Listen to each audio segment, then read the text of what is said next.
Ahojte všetci, dnes sa nachádzam na ostrove Ahnenmaja.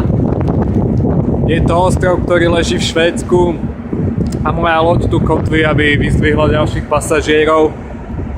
Za mnou sa otáča jedna z ďalších lodí, ktorá patrí tejto spoločnosti, na ktorej lodi som. A v podstate len chcem povedať, že celá táto cesta je jeden obrovský zážitok, na ktorom som videl nespočetné veľa vecí a dokázal som už toľko vecí, o ktorých som si nemyslel, že dokážem.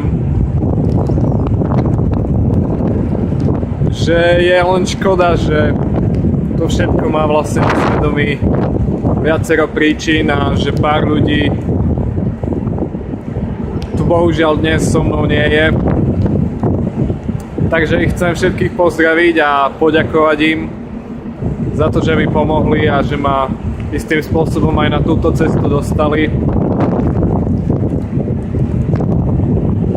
A keď som nad tým vlastne premýšľal, tak rozhodne na jedného človeka je toľko zážitkov príliš veľa.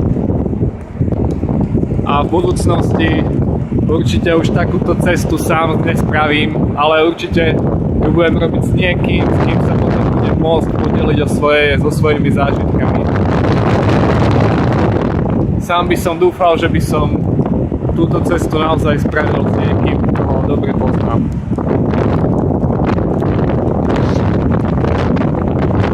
Momentálne cúvame, cúva aj tam tá ďalšia loď. Samozrejme, ako to býva, jeseň prichádza do Škandinávie a prší, celý čas prší a o chvíľu zakotvím, potom sa znova vydám na cestu s loďou a večer som v Švédsku, v Štokholme. Majte sa!